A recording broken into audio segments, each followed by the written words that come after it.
Olá, sejam todos muito bem-vindos, todas muito bem-vindas a mais um programa Lesp em Pauta. Hoje nós vamos falar sobre o Janeiro Branco. Você já ouviu falar sobre esse mês, sobre mais essa coloração, então, do nosso calendário? O Janeiro Branco fala sobre a saúde mental. E para me ajudar nesse bate-papo de hoje, tenho aqui dois convidados. Tenho ao meu lado o Dr. Caio Gibaili, psiquiatra, e também a doutora Verusca Gendov, psicóloga. Sejam bem-vindos. Muito obrigado. É um prazer aqui estar com vocês, com certeza, uma pauta muito importante. Parabéns. Muito bem, doutor Caio, vamos começar falando como está, né? Até com uma provocação que a doutora Verusca fez antes nos bastidores, como está a saúde mental do brasileiro, mais que do brasileiro, nós estamos no estado de São Paulo, Casa de Leis aqui, Assembleia Legislativa, e do paulista, claro. Nossa saúde mental ela não anda muito bem. A gente já tem alguns dados ao longo dos anos mostrando que o brasileiro ele tende a ser mais ansioso. Um estudo de março de 2019 da Organização Mundial de Saúde falou inclusive que a gente é o país mais ansioso do mundo, chegando a mais ou menos 9% da população fechando o critério para sintomas de ansiedade. Mas isso foi antes da pandemia, que veio ali em 2020. De lá para cá, a estimativa é que isso tenha aumentado em mais ou menos 25%. E que, em outro aspecto, da parte mais de humor, depressão, a gente chegue hoje, antes, era em torno de 9% também, hoje em torno de 13%. Então, a gente é um povo que anda se preocupando demais e não tem colhido resultados assim que deixem a gente tão feliz nesse período. Doutora Verusca. Olha, é impressionante, né? A pressa, a aceleração das coisas, as situações que vão ocorrendo, parece que é estranho ou não é normal você ser tranquilo. E isso tem me preocupado bastante, porque as pessoas têm sofrido com isso. A ansiedade ela tem trazido muitos problemas, não só na sua saúde emocional, como no seu organismo. Cada dia mais as doenças orgânicas têm se apontado por desenvolvimento emocional. Pessoas que têm desenvolvido problemas assim dos mais inacreditáveis, pele, cabelo, queda de cabelo, as pessoas estão perdendo cabelo, estão tendo problemas de pele graves por conta da ansiedade, problemas na coluna, problemas com gastrite, tudo promovido por questões de ansiedade. Então, está na hora da gente repensar um pouquinho. Está na hora da gente pegar uma oportunidade como essa, que é o Janeiro Branco, e começar a rever os nossos passos. E o que a gente quer? Porque se a gente não fizer isso hoje, a gente vai sentir a sequela disso daqui a alguns anos. Então, o que a gente mudar hoje, a gente também vai sentir favoravelmente daqui a alguns anos. Então, esse alerta traz para as pessoas que estão em casa um momento de reflexão. Aproveite esse momento inicial do ano para que você possa rever e mudar a sua rota. Doutor, o senhor trouxe o dado de que o Brasil, ou o brasileiro, né, é o país, o povo mais ansioso do mundo, né? Conseguimos alcançar essa posição. Agora, por quê? Não tão diferente de... Claro, somos um país em desenvolvimento, mas não somos tão diferentes de outros países quando se tratam de problemas econômicos, de escassez, tecnologias envolvidas, enfim. A gente tem vários motivos diferentes que interagem de uma forma bem complexa para a gente chegar nesse resultado. Uma parte disso tem a ver com genética, tem a ver com questões mais biológicas, mas muito da ansiedade ela é estimulada pelo próprio ambiente. A pessoa ela começa a ficar ansiosa quando? Quando ela está num ambiente com muitas incertezas. Ansiedade é eu não consigo tolerar não ter certeza das coisas. Eu começo a sentir medo do que pode acontecer no futuro. A gente está num país em desenvolvimento que tem problemas comuns desse tipo de país, mas que tem também suas peculiaridades históricas. Em vários momentos, a segurança que a gente tem, seja financeira, econômica, seja social, isso foi sendo minado ao longo da história, estimulando bastante essa ansiedade nas pessoas. A gente tem hoje fatores que eles influenciam ainda mais a questão, por exemplo, das redes sociais. A gente também é um dos países que mais utiliza o celular, que mais utiliza a rede social ao longo do dia. Então, a gente vai juntando fatores diferentes e se torna, então, esse povo que se preocupa tanto.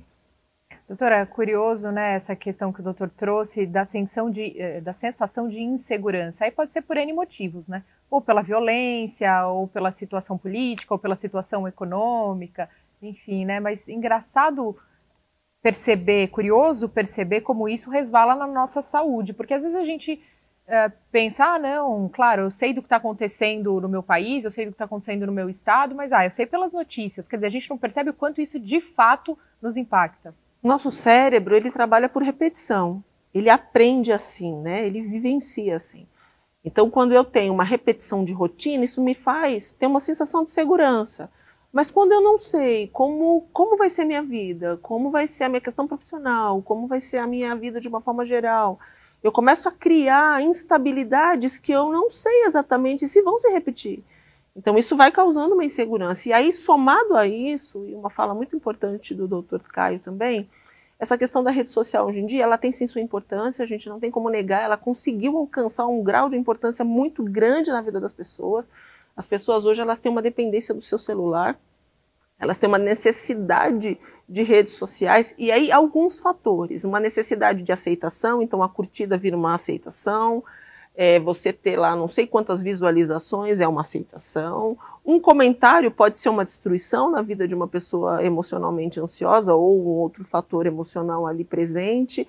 Então eu vou aumentando com o meu processo de repetições, de verificações, de conferências, e vou fazendo com que eu alimente um aumento de necessidade de rede social muito grande na minha vida, porque aquilo faz eu esquecer das minhas inseguranças.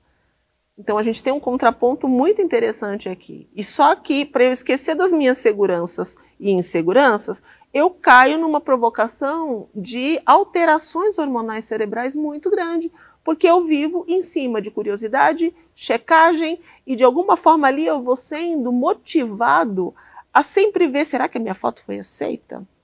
Será que essa curtida é porque me ama? Será que essa curtida é porque eu tive uma aceitação social? Então tudo isso vai fazendo com que as pessoas vivam em função de serem amadas e aceitas por conta do que eles estão assistindo ou checando.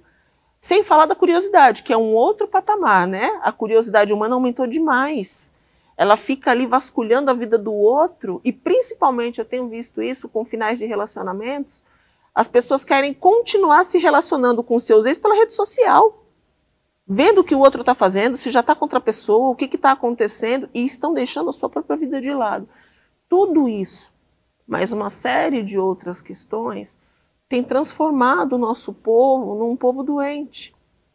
E a gente precisa começar a rever um pouquinho isso, né?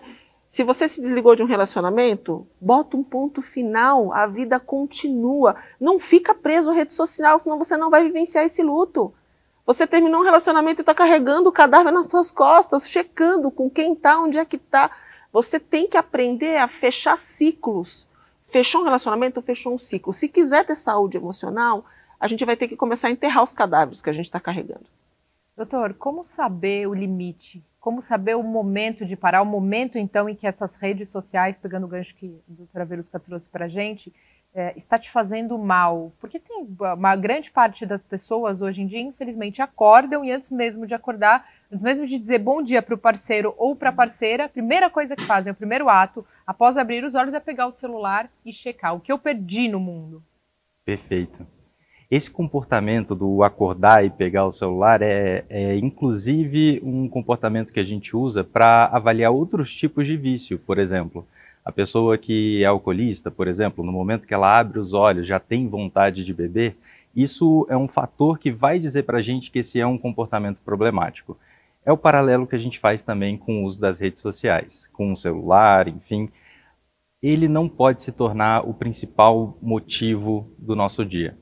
Quando a gente começa a perder interação social, quando a gente começa a ter prejuízo, inclusive profissional, eu não estou conseguindo produzir, trabalhar, porque eu estou muito focado ali, é neste momento que a gente entende que ultrapassamos esse limite do saudável. Mas uma coisa que é interessante, não necessariamente o único caminho que a gente vai ter vai ser restringir a rede social, não pode, é realmente gerar consciência nas pessoas de que isso existe, que isso é importante. Por quê? É difícil imaginar hoje um mundo sem acesso ali à rede social, sem a facilidade que o celular traz. E é isso que eu acho muito interessante no Janeiro Branco. Ele é um movimento que ele aproveita dessa mídia, não só digital, mas também da mídia tradicional, para poder falar sobre o que é importante do ponto de vista de saúde mental, de bem-estar, de autocuidado. Então, muitas das ações desse mês que busca gerar conscientização nas pessoas sobre a importância desse autocuidado, elas são feitas também na rede social. Eu diria que aí entra realmente o benefício que existe dessa facilidade de conexão. É a gente usar isso a nosso favor. Doutor, qual é o impacto real do Janeiro Branco na vida das pessoas? O impacto, eu diria que é abrir a cabeça das pessoas para essas possibilidades. A gente que é da área de saúde mental, a gente sabe que tem todo um histórico de que lá atrás existiam práticas não muito adequadas, assim, tanto a questão dos manicômios, quanto a questão do excesso de medicação, quanto, enfim, outras coisas que geraram estigma em torno desse tema. Mas a gente poder estar comunicando para as pessoas que atualmente o cuidado que a gente tem em saúde mental, ele não é pautado em encher a pessoa de medicamento, isolar ela da sociedade e simplesmente mostrar que isso é muito mais frequente do que parece, é dar a oportunidade da pessoa de conseguir buscar ajuda. Se a gente estava falando, por exemplo, 9% da população brasileira, 220 milhões de brasileiros, no final das contas a gente está falando de 20 milhões de pessoas que podem melhorar, que podem ter cuidado se elas romperem essa barreira. Se elas entenderem que elas podem cuidar delas mesmas de várias formas diferentes. Muitas delas, sim, apoiadas por um bom profissional, seja psiquiatra, seja psicólogo, mas alguém que está formado na área e que sabe dar essas orientações. Doutora, 10 anos do Janeiro Branco, né? Ao longo de 10 anos, acredito que a gente viu uma evolução, uma mudança muito grande, inclusive na relação e na aceitação das pessoas com relação tanto ao tratamento psicológico e principalmente com relação ao tratamento psiquiátrico. Como a senhora enxerga essa evolução? Olha, eu fico muito feliz porque antigamente, mal rompia o ano, dia 1º de janeiro, já pensavam no carnaval. Parece que pulavam esse mês já pensando no próximo feriado. Nesses 10 anos, nós fomos agregando informações. E isso faz com que as pessoas, antes de pensar no próximo feriado, pensem em si primeiro. E isso tem trazido alguns resultados positivos. A informação, a verdade, o acesso a possibilidades de observação e tratamento mudam toda a história das pessoas. Só que nós temos um país grande e que tem muitas necessidades. Então, vai caminhando sim, vai melhorando, mas ainda temos muito a alcançar. Nós temos uma população muito grande. Então, para você conseguir hoje acessar tudo isso, leva um tempo. Nós estamos hoje batendo a beira aí de quase 500 mil de psicólogos no Brasil. Se a gente parar para pensar que nós temos mais de 200 milhões de habitantes, ainda é muito pouco para a demanda que a gente tem. Então, juntando a psiquiatria, a psicologia, os terapeutas e uma série de profissionais de saúde mental que hoje se dedicam a ajudar e estão tentando agregar forças, os psicanalistas, enfim, para agregar forças, para a gente tentar fazer algo, pelo menos a nossa gotinha, a nossa contribuição, a nossa forma de atuação ali está transformando. A gente pode não ter transformado os 200 milhões, mas a gente salvou e ajudou algumas pessoas. Não a gente em si, mas a gente poder levar essa informação para que as pessoas possam ter o acesso. Não só à psiquiatria e à psicologia, mas à saúde mental. Então, nós temos sim a comemorar, mas temos muito ainda a fazer. Além de ser áreas complementares, né? Como a senhora disse, a psicologia e a psiquiatria, né, doutor? Fala pra gente um pouco sobre a importância também de que esse paciente que passa com o senhor muitas vezes ter continuidade no tratamento ou em paralelo evolua esse tratamento também com um psicólogo. Perfeito. Como muitas das questões de saúde mental, elas são multifatoriais, elas têm vários motivos, como a gente comentou, a parte genética, a parte do ambiente, o estresse no trabalho, enfim, estilo de vida, alimentação, tudo isso vai influenciar no surgimento, né, dos transtornos da mente. Assim, a gente pode agir em várias dessas áreas diferentes e também gerar bons resultados. A gente não tem uma competição, tem que ser essa abordagem ou aquela abordagem. Quando a gente mistura abordagens diferentes que agem em fatores primordiais e importantes, isso daqui é o que dá para a gente maior chance de resultado. Pode ser, eventualmente, com medicamento? Pode. Necessariamente? Depende do caso, nem todos. Alguns a gente pode cuidar focando um pouco mais em mudança de estilo de vida e num fator protetor muito importante para toda e qualquer questão de saúde mental, que é apoio social, vínculo. A pessoa ela ter outras pessoas com quem ela pode contar. Isso aqui faz diferença em todas as questões de saúde mental que a gente tem. Então, é muito mais agregar cuidados, somar eles, do que realmente tentar decidir é por aqui ou é por ali. A gente vai juntando todas as forças para chegar no melhor resultado. E até para deixar claro também, né, que é importante a fala, porque às vezes tem pessoas que buscam uma ajuda e por não ter dado certo, por N fatores, como o Dr. Caio falou, é multifatorial, você tem várias possibilidades, você tem que averiguar várias questões. E cada profissão, cada trabalho, ele vai ter um olhar melhor para alguma coisa. Então, juntar é a melhor opção. E aí a pessoa, eu já procurei um profissional, eu não procuro mais porque não adianta. Não, você só não encontrou o motivo. Você só não encontrou a causa. Você precisa entender desses fatores qual é o motivo de você estar assim. Ou quais são os motivos. Então, para isso, você muitas vezes tem que procurar vários profissionais. Então, não dá para você simplesmente, eu fiz 2 sessões, fiz uma sessão, não adiantou de nada. Também tem outra questão aí. Tudo isso leva tempo. Nós não adoecemos de um dia para o outro. Nós adoecemos com o tempo por diversas questões. Então, o fato de não ter encontrado ainda o motivo não significa que você nunca vai encontrar. Você precisa, talvez, buscar mais opções para poder encontrar tudo isso.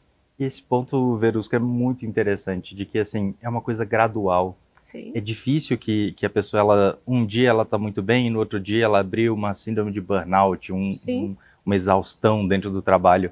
A gente vai evoluindo gradualmente e começando a ter cada vez mais esses sintomas. Então, o Janeiro Branco, ele traz também essa possibilidade de estar falando sobre saúde mental, não só na rede social, não só no nível individual, mas também algumas empresas estão investindo nisso também, de trazer no meio corporativo palestras de informação sobre isso, de trazer consultorias para que a gente possa, dentro dessa empresa, realmente montar um ambiente que é mais saudável, uma cultura mais saudável, um clima organizacional mais saudável.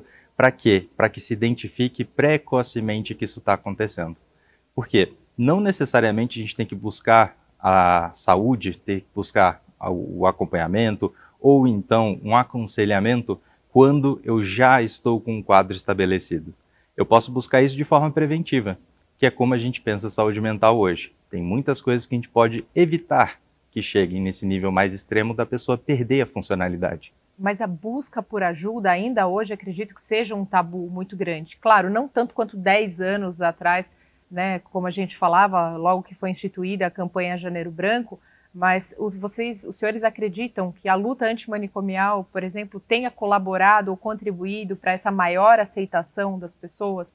Até resgatando um pouco o que vocês falaram no começo, né, o tabu, o preconceito que sempre houve em cima dos manicômios ou das pessoas, então, que tinham algum tipo de problema, de distúrbio, de transtorno. Não, então eram pessoas loucas, eram pessoas que deveriam ser colocadas à margem da sociedade, e aos poucos foi se entendendo que não era assim. Muito do cuidado hospitalar é um cuidado hospitalar.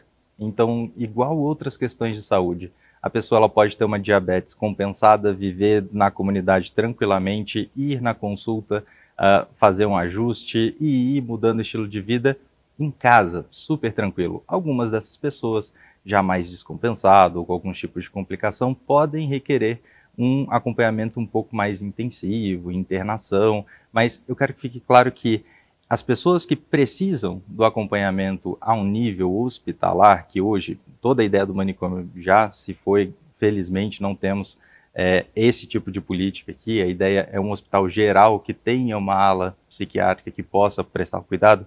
As pessoas que precisam desse cuidado são os casos que chegaram numa gravidade muito grande. E, como a gente veio falando, muito disso é sobre a evolução desses transtornos, sobre a evolução da pessoa e do cuidado que ela teve acesso. Então a gente pode prevenir muitas dessas situações fazendo um cuidado adequado, trazendo, por exemplo, a consciência para a pessoa de que ela pode pedir ajuda. Eu acredito que sim, toda a questão da luta antimanicomial ajudou bastante a reduzir esse tabu, mas que ele existe, ele existe. Algumas pessoas vão no consultório, por exemplo, escondidas.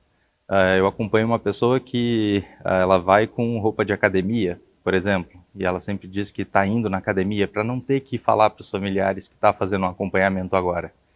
Eu entendo, porque o estigma ele existe e que algumas pessoas ainda têm a cabeça mais fechada para isso. Mas é pouco a pouco a gente falando sobre isso, como a gente vê as pessoas hoje em dia falando com mais tranquilidade de que elas fazem terapia, de que elas estão no acompanhamento, de que elas enfrentaram uma situação e venceram.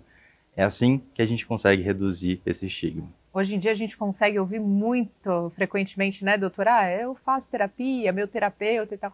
Há 10 anos, como era isso, doutora Verusca? Nossa, era muito difícil. Esse ano eu completo 25 anos de profissão e eu estava lembrando, né, no início da profissão, a quantidade de pessoas que iam disfarçadas, até com perucas, para não serem reconhecidas entrando num local de saúde mental, né? E hoje, como é bacana aquele que entende o processo e tem muita felicidade, orgulho de dizer, eu consegui encontrar alguns caminhos, eu consegui me entender, eu consegui tratar várias questões, porque eu fiz uma psicoterapia, eu fiz um processo, e eu entendi como me defender desse mundo tão complicado e cruel. Se a gente fizer um paralelo, a gente entende também que, como qualquer área da saúde, quando você não conhece sobre aquilo que está acontecendo, você isola. Nós vivemos isso na pandemia. Não se sabe o que está acontecendo, é uma coisa estranha, grande, mortal, sei lá. Então, precisamos ter uma atitude para poder pensar e entender o que está acontecendo primeiro. A questão da saúde mental é a mesma coisa. Opa, peraí, essa pessoa está desajustada, vamos isolar. Hoje o entendimento é, vamos entender e incluir. A gente precisa ter uma sociedade mais inclusiva. E quanto mais a gente compreender e lutar contra as questões e buscar soluções, melhor a gente vai desenvolver. E aí a grande palavra que eu acredito que a gente tenha que ter na mente é o nosso desenvolvimento. Nós estamos desenvolvendo todos os dias. Nós não somos iguais. Hoje nós já acordamos diferentes de ontem. Então nós precisamos fazer com que todos os nossos processos, a nossa vida, caminhe nesse processo de desenvolvimento também. Eu já atendi nesses meus anos todos de profissão tantas questões diferentes. E é incrível, as pessoas não têm noção da dimensão que é a vida humana e o quanto isso pode colaborar para a sua desordem. Eu já tive pessoas que, por conta de uma decepção amorosa, perderam os dentes por fator emocional. Eu já tive pessoas que, por conta de conviver muito próximo de locais de rede elétrica, tiveram alterações neurológicas que colaborou com processos depressivos graves. Eu já tive pessoas que, por conta de alergia, tiveram problemas emocionais, por conta de alterações hormonais tiveram, por conta de uma doença como câncer tiveram alterações hormonais, tiveram alterações químicas, tiveram alterações emocionais. Então, a gente precisa entender que nós somos complexos e temos muitas coisas funcionando dentro da gente, que no desequilíbrio de alguma ou várias dessas coisas, nós podemos adoecer. E isso é natural, assim como tratar. Então, a nossa sociedade, quando ela entender que as coisas acontecem, nós podemos tratar, e quanto mais cedo a gente fizer isso, ou prevenir é melhor, a nossa qualidade de vida vai mudar demais. E o caminho está acontecendo, são 10 anos aí nesse caminho, e temos muito ainda a crescer, e quem já entendeu esse processo só está com benefícios a respeito disso. Muito bem, nós vamos fazer uma rápida pausa aqui no Alesp em Pauta de hoje, conversando com os doutores Caio e doutora Verusca também sobre Janeiro Branco. Nós vamos para um rápido intervalo, daqui a pouquinho estamos de volta. Eu te espero.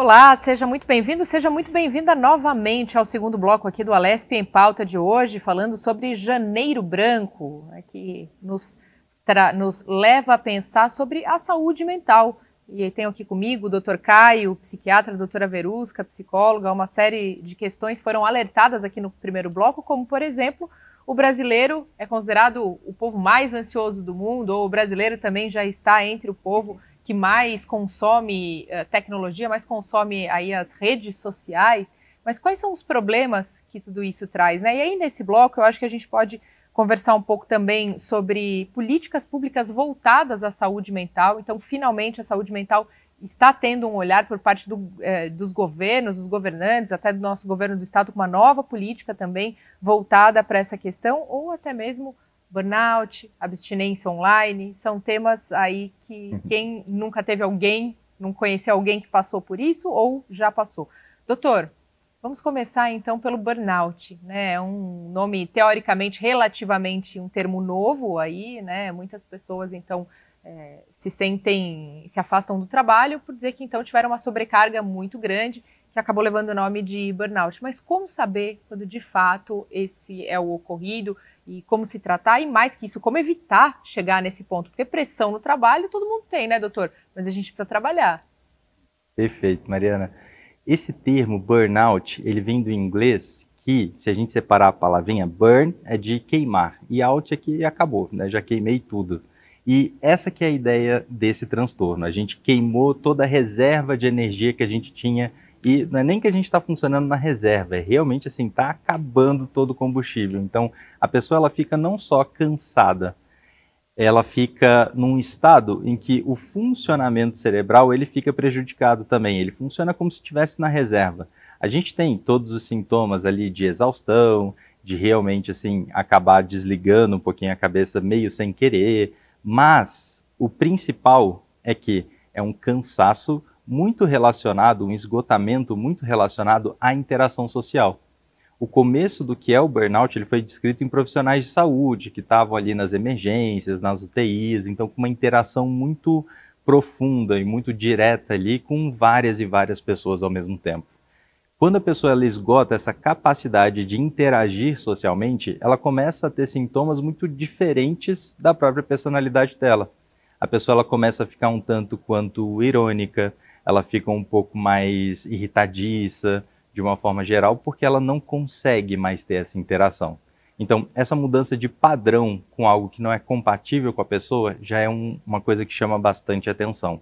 Além de, claro, a evidência da sobrecarga de trabalho, a evidência do cansaço excessivo, a necessidade que a pessoa tem de sair desse ambiente, de realmente ficar mais afastada, não ter vontade nenhuma de estar naquele lugar, tudo isso vai chamando atenção. Isso é uma coisa que é importante a própria pessoa perceber que acontece, mas às vezes na correria do trabalho e na necessidade de estar respondendo a várias demandas, ela mesma não para refletir sobre isso. Então, os outros colegas que estão no ambiente, que veem essa pessoa entrando num quadro assim, também tem um papel muito importante. De um ponto de vista de intervenção, o que a gente pode fazer a respeito, eu penso sempre na parte preventiva. Eu acho que é importante criar dentro das organizações, sejam públicas, sejam privadas, uma cultura em que a gente possa falar sobre isso. A gente vem numa cultura que vem ali, né, anos 80, anos 90, de muita produtividade, de muita individualidade, da pessoa que vai ascender na carreira à base, né, da disciplina ao extremo e tudo mais. Mas hoje, mais do que nunca, a gente vê que muito da nossa evolução é sobre cooperação, é sobre relacionamento. Então, se eu esgoto essa parte de relacionamento, fica ainda mais difícil eu ser produtivo como eu quero. Então, para a própria organização, é interessante que a pessoa esteja funcionando bem. Quando uma pessoa ela realmente entrou num quadro como esse e precisa de um tempo, de um certo afastamento para poder lidar com toda essa situação, reorganizar a própria vida, sua rotina, seu estilo de vida, isso a gente vai chamar de absenteísmo. A pessoa ela teve que se afastar por uma questão de doença. Mas quando a pessoa ela está com um transtorno ativo, ela perde a produtividade e ela continua trabalhando assim a qualquer custo, ela não quer de forma alguma buscar ajuda, dar um tempo, enfim, a gente vai chamar isso de presenteísmo, porque apesar dela estar lá fisicamente, a produtividade dela vai ser muito baixa. Então, sempre, quando a gente compara o resultado final de todo esse processo, sempre é melhor a pessoa dar atenção ao que está acontecendo, resolver essa situação e depois voltar plena, do que ela ficar empurrando com a barriga essa questão. Doutora, qual tem sido a relação, então, das empresas públicas ou privadas, como o doutor trouxe para a gente, com a saúde mental dos seus funcionários? Como você tem assistido isso? Olha, a cada dia as empresas têm percebido que cuidar do seu funcionário aumenta a produtividade. E isso fala diretamente com o lucro da empresa. Empresas que investem no seu funcionário lucram mais. Empresas que entendem as necessidades do seu funcionário, elas crescem mais. Empresas que sufocam o seu funcionário, elas tendem a não crescer ou a fechar. Então, a empresa que entende a importância, e hoje a gente percebe, as CIPATs antigamente só pensavam nas questões de saúde gerais, e hoje as CIPATs elas pensam na saúde mental. Elas trazem para a CIPAT a realidade da qualidade de vida emocional. Elas realizam treinamentos, cursos, então isso tem impactado nos resultados positivos de muitas empresas. Então, o que a gente precisa pensar é que existe uma necessidade, é muito melhor você prevenir, sai muito mais barato você prevenir do que você ter que remediar. É uma conta simples. Você tem lá 50 funcionários. Se a gente seguir a estatística do nosso país, pelo menos metade tem ansiedade. Estou seguindo uma estatística baixa. Pelo menos uma quantidade tem depressão, uma quantidade tem síndrome do pânico. Se as empresas trabalhassem isso preventivamente, esses quadros seriam muito menores. Ah, mas eu vou ter que ficar trabalhando com isso? Quanto custa o tratamento e a falta de um funcionário? Existe um custo para cada funcionário que tem um atestado e precisa faltar. Então, já se tem uma compreensão sobre isso. E aí eu preciso também colocar uma coisa que é muito importante, Mariana e Caio, e eu vejo dessa forma. Nós temos hoje, muito sério isso que eu vou dizer, uma população que em grande parte é infeliz profissionalmente, porque nunca checou a sua vocação. Como que a gente pode pensar que tem pessoas que vão morrer e nunca pararam para prestar atenção quais são os seus dons, talentos e vocações?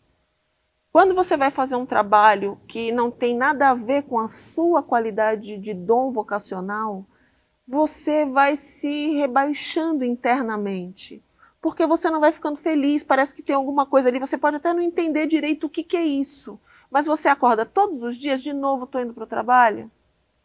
Eu odeio a segunda-feira, né, a tal da síndrome do Garfield.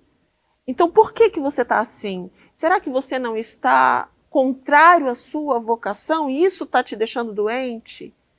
Então, como é importante as empresas também que já estão testando isso e estão relocando os seus funcionários para as áreas que melhor adequam.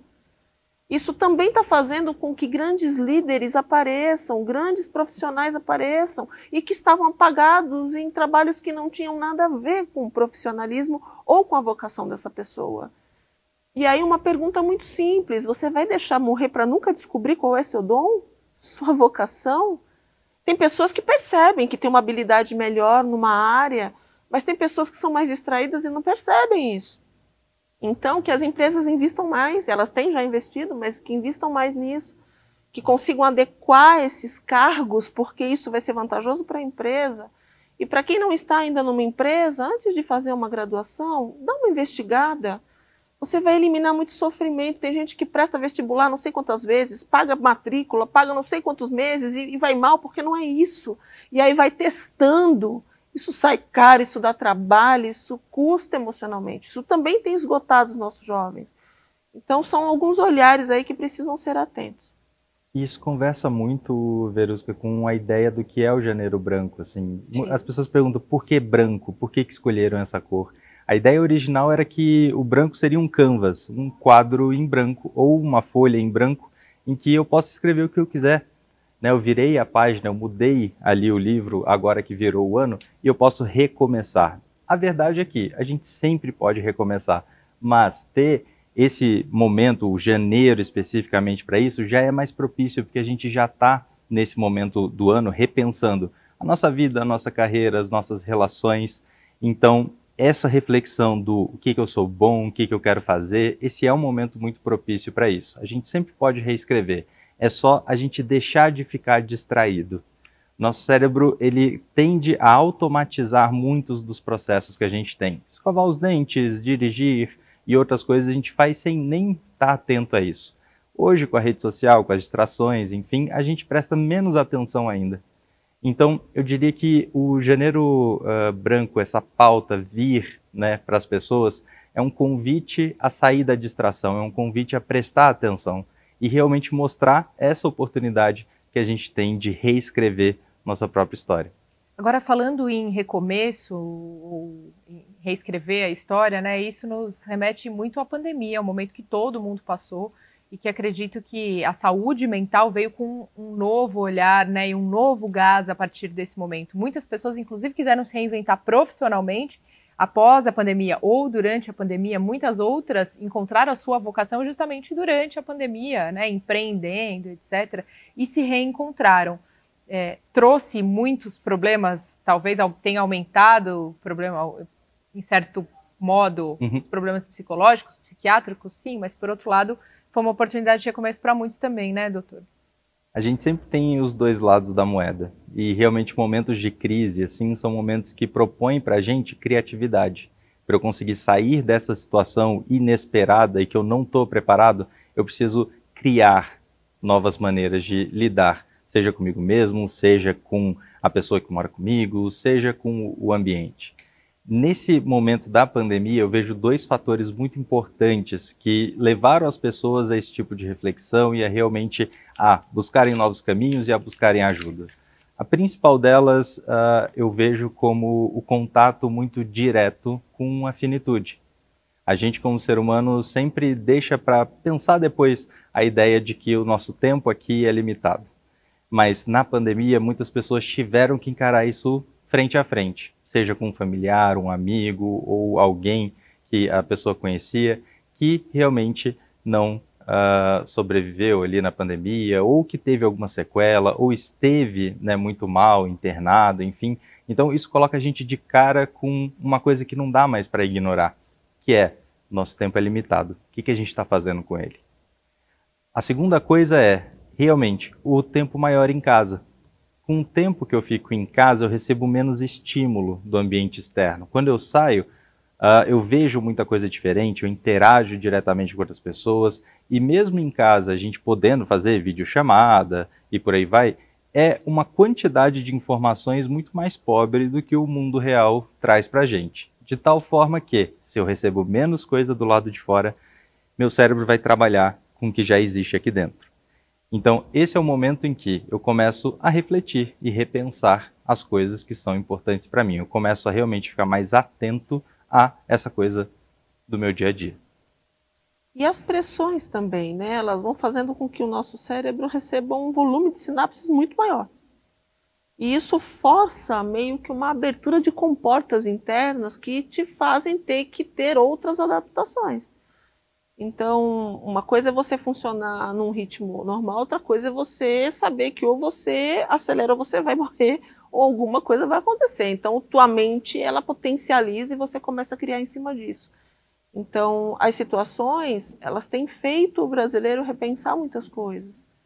E no meio disso, muita gente acabou se encontrando. E quem não se encontrou, porque também tivemos muitos problemas por conta desse momento, foi obrigado a se adaptar numa nova forma, e isso fez com que se refletisse. E muita gente falou para mim, depois que essa pandemia acalmar, eu vou mudar minha vida, agora eu vou emergencialmente atuar desta forma, mas eu entendi que eu preciso de outra forma. Então, nós tivemos muitas adaptações num curto período de tempo, nós tivemos muitas coisas, um volume de pessoas muito grande, eu mesma, não sei o doutor, mas eu perdi quase 50 pacientes que faleceram de Covid. Foi um negócio muito grande e isso fez muita gente repensar o que eu quero online, o que eu quero presencial, o que eu quero da minha vida, como é que eu vou fazer para poder me encontrar. E quem ainda não teve a oportunidade de poder repensar, repense. Porque você ainda tem tempo. E uma pergunta muito simples, como é que você quer se ver daqui a 10 anos? Porque o que você está fazendo hoje é semente para o que vai acontecer com o tempo. E como é que você quer se ver daqui a 10 anos? Como é que você vai estar? Com que idade você vai estar? O que você está fazendo? Você se vê fazendo isso que você está fazendo hoje? Você se vê com essa pessoa que você está hoje? Você se vê com esses vínculos que você tem hoje?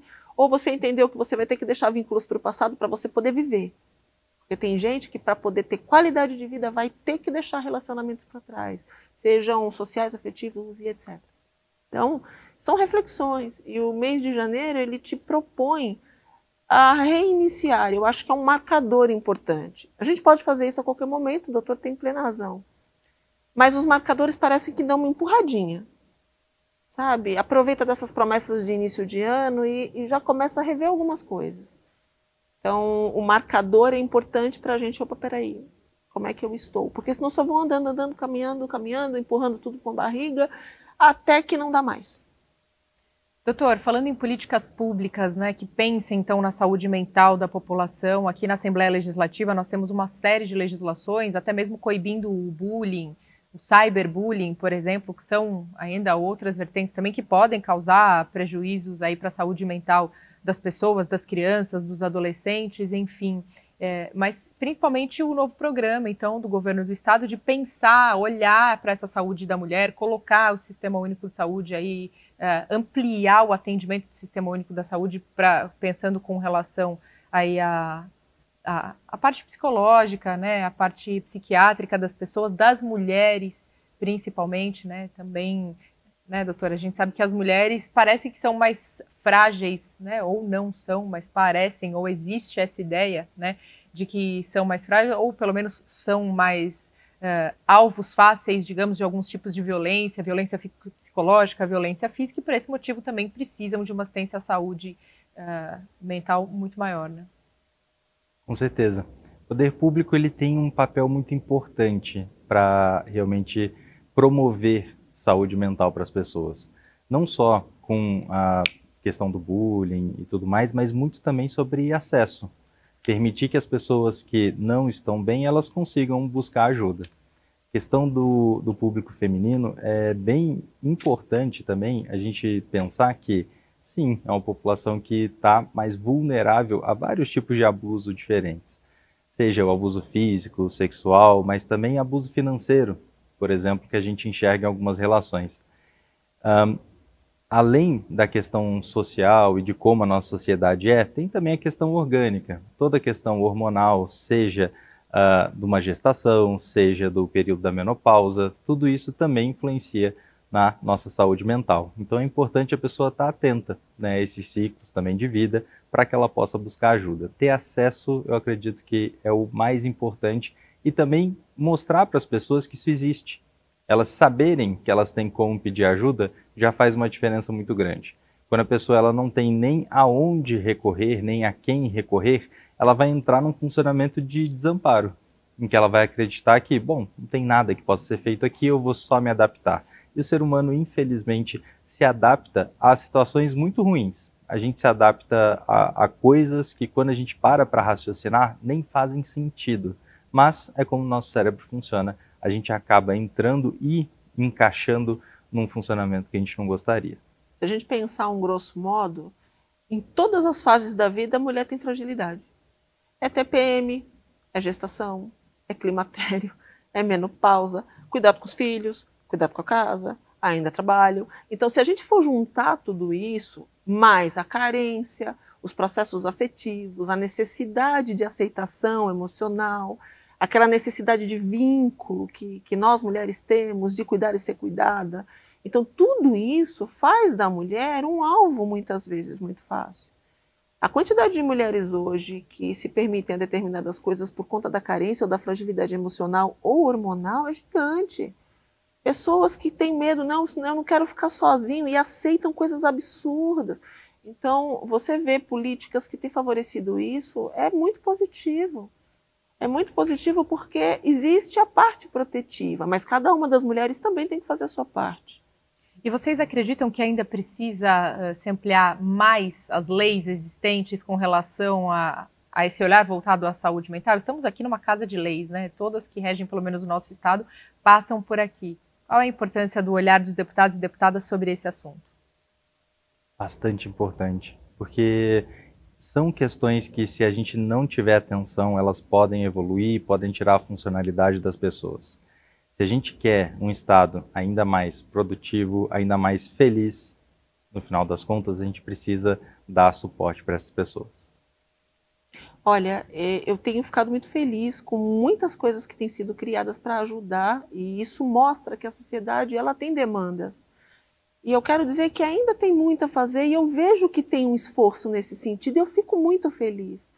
Mas a saúde mental do brasileiro está precisando de mais coisas. E eu sei que a nossa política está aberta a isso. Então, só de saber que esse olhar está acontecendo, isso deixa todos os profissionais de saúde muito felizes, porque existe uma demanda. E eu tenho certeza que pelo menos o triplo de leis poderiam tranquilamente funcionar, mas eles têm feito. Então eu fico muito contente desse caminho estar acontecendo.